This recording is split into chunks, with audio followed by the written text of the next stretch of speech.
Your destination is on the left. Well, I just stuck $1 in the jukebox, and it ain't halfway through my favorite song.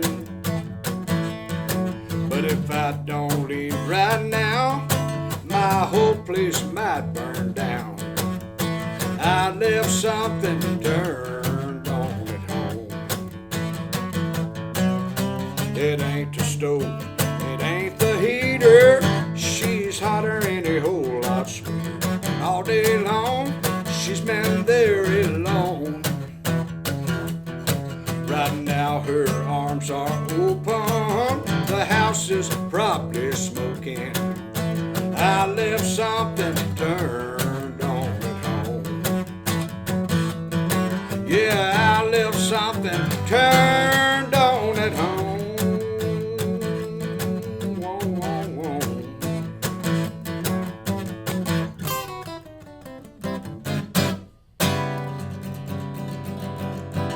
I'm Corin.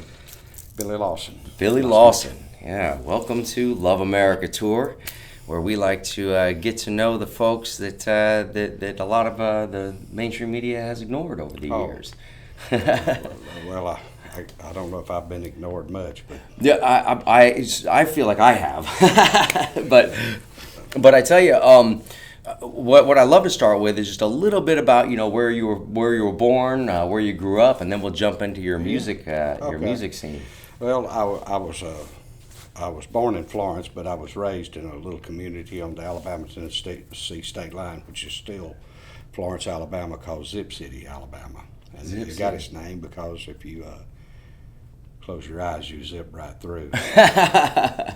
When did you start getting into your musical side? When I was really a toddler, my mother and my grandmother went into what later became Kmart, but was before Kmart, and I ran off from them, and they found me, and I found a plastic guitar, and I already had an audience around me, and we were a very poor bunch, and they had to scrape the money together to buy that guitar before I would leave without kicking and screaming, and that started it.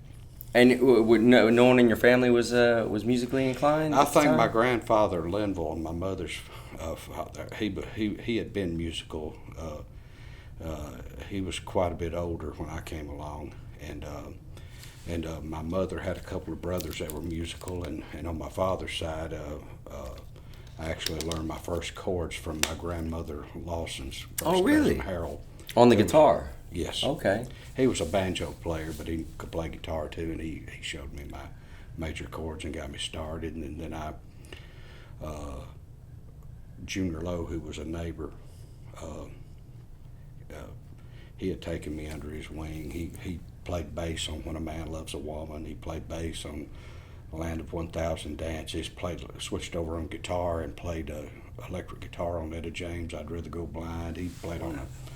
And when I was about 8 or 9, he was playing all the beer joints there on the state line in Tennessee, because Florence was dry, and Muscle Shoals, and all the Muscle Shoals players went to the state line there to make money playing, and they would let me sit in. What years was that in? Oh, that's going to be in like 1970, 71. Oh, good years, huh? 72, yeah. I remember me and my father saw, I guess, marijuana at the same time. I remember I was a kid and I was looking over and I saw the band. I said, Daddy, why are they sharing the same cigarette? I thought they were might have been running low on money. And later on I learned it was not a cigarette.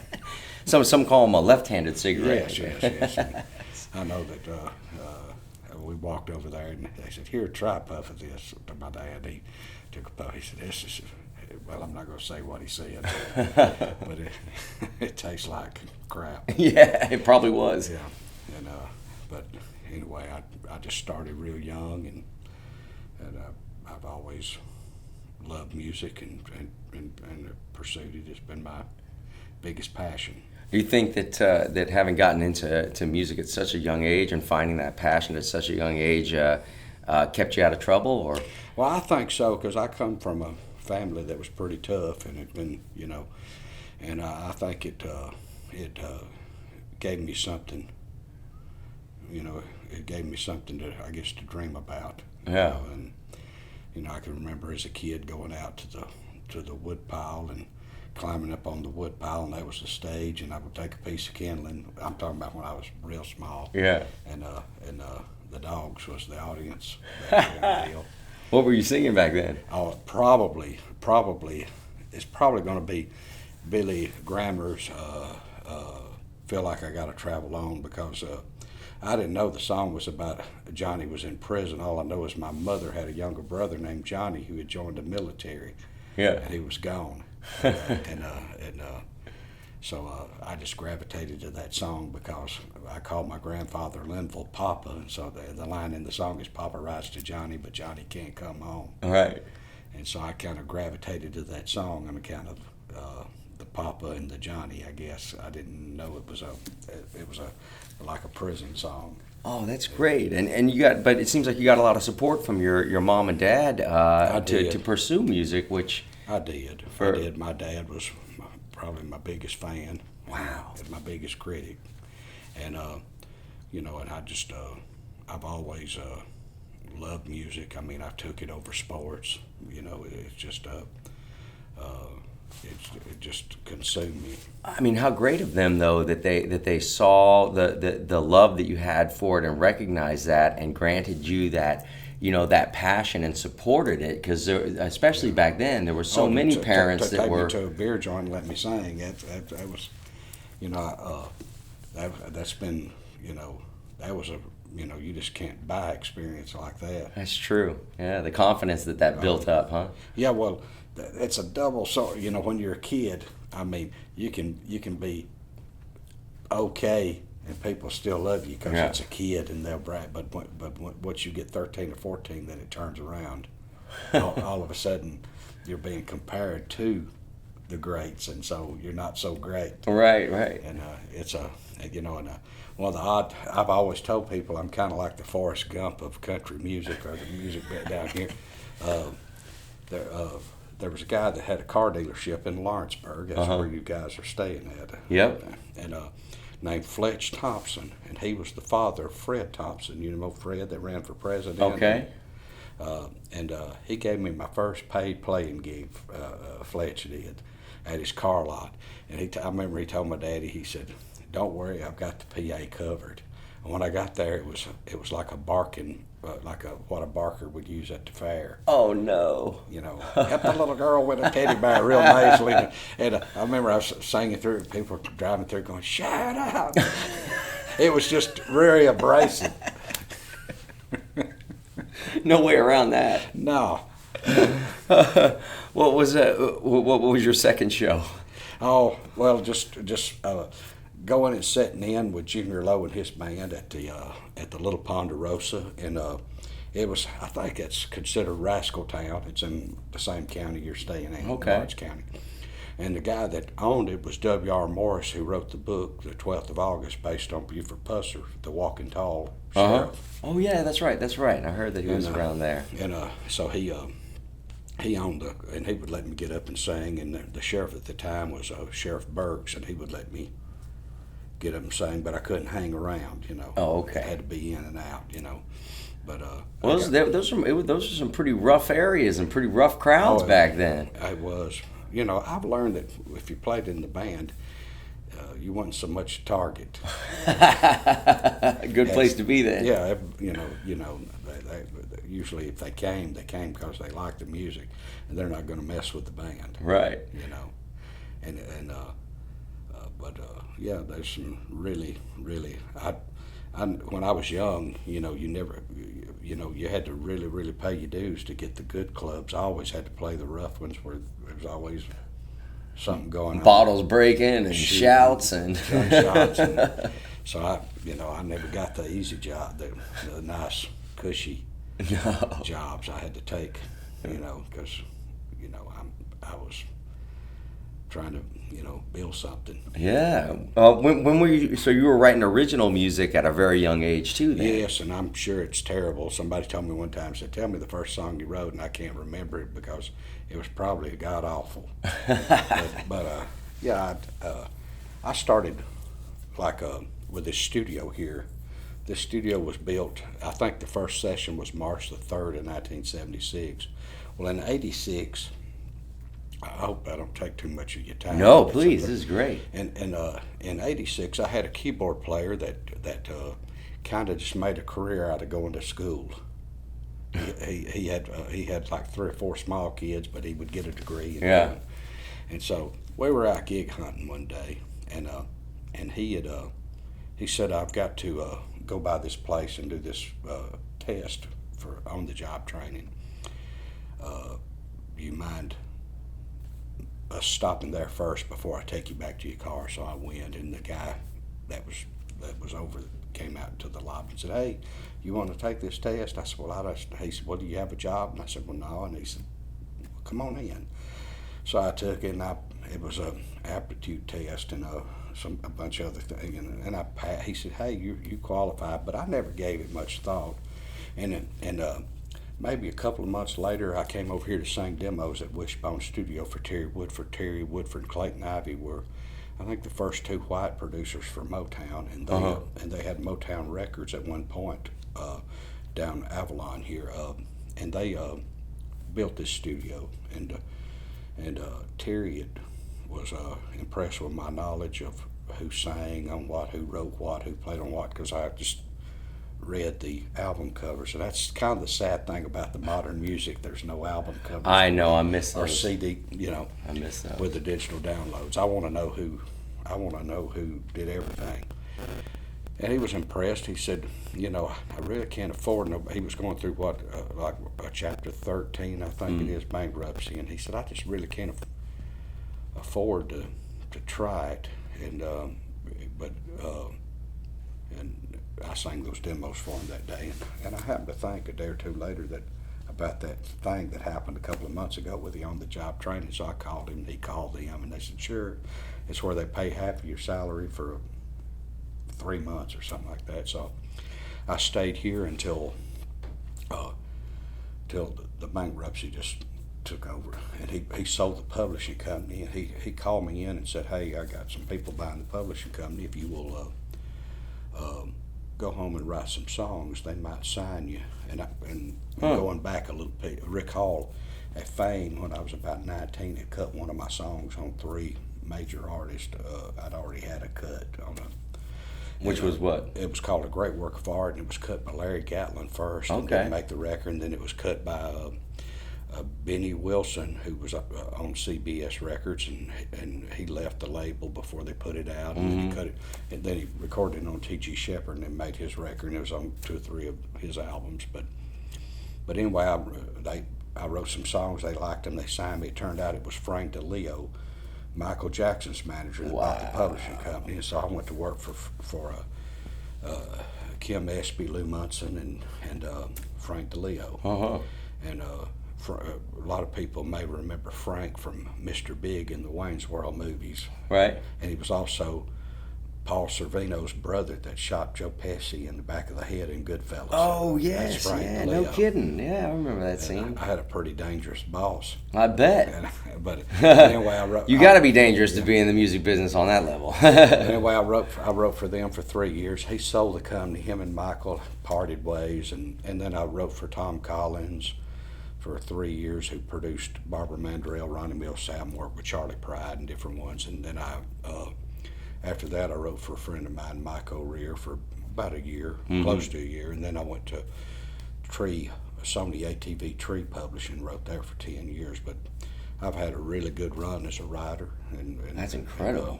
But had a pretty interesting career. I never, thought back home in Zip City that I would, accomplish.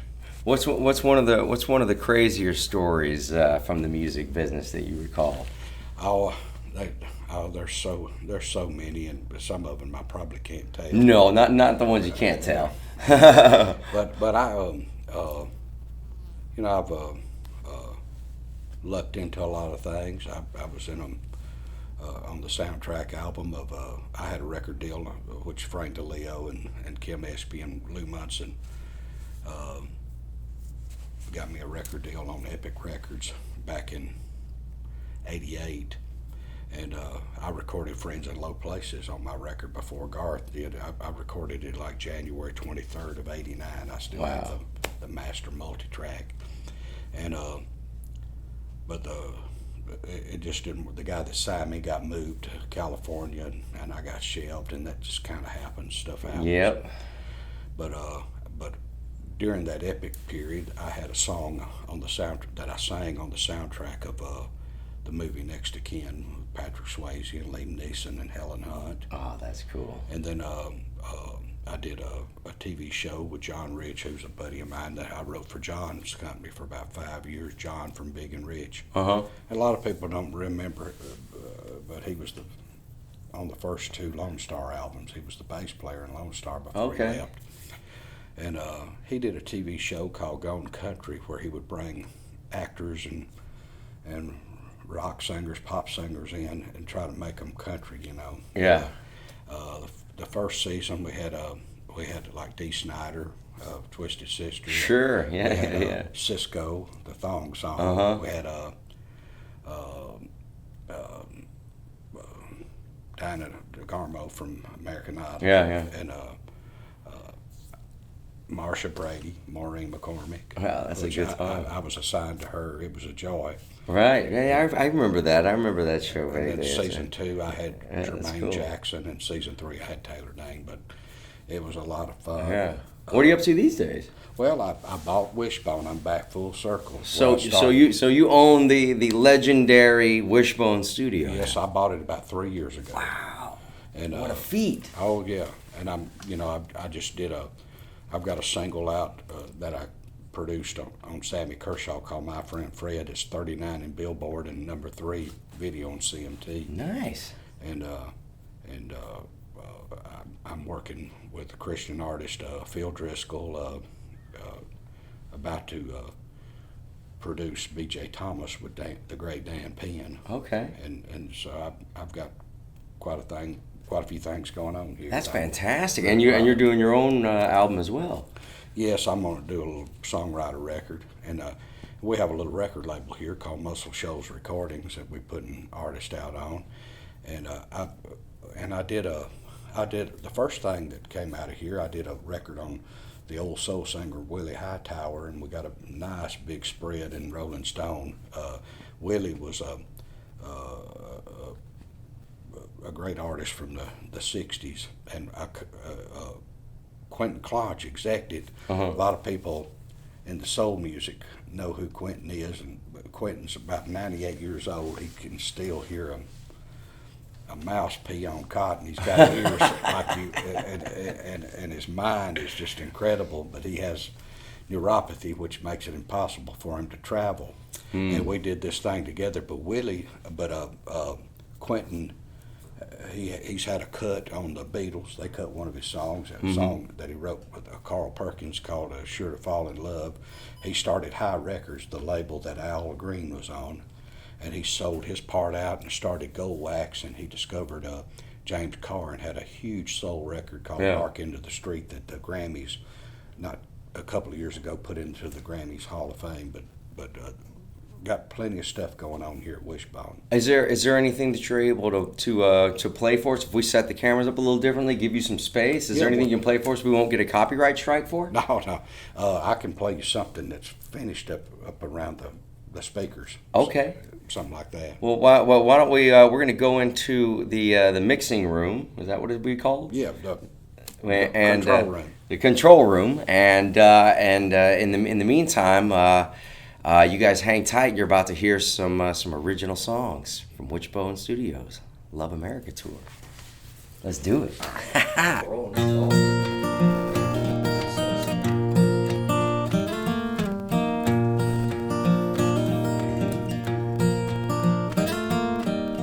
He used to handle snakes in church. Perfect hair and a starch white shirt. Now he's got a hold of something He can't drop like a copperhead. There's a monster living inside my friend Fred. He's hanging out in trailers with junk out in the yard, running with people that don't know how to park. Don't let him talk you into buying Sudafed. There's a monster living inside my friend Fred. I know somewhere and there is a brother as gentle as a lamb. But the last time that we saw each other, he was nowhere to be found. He's shaking and baking out on Chisholm Road, but the poison that he's making is eating at his soul. He's lying and he's stealing, 'cause that demon must be fed. There's a monster living inside my friend Fred. I know somewhere and there is a brother as gentle as a lamb. But the last time that we saw each other, he was nowhere to be found. He's lost his wife and baby, a good job at TVA. She's got a mama that enables and an old man that he blames. He's looking like an extra on The Walking Dead. There's a monster living inside my friend Fred. There's a monster living inside my friend Fred.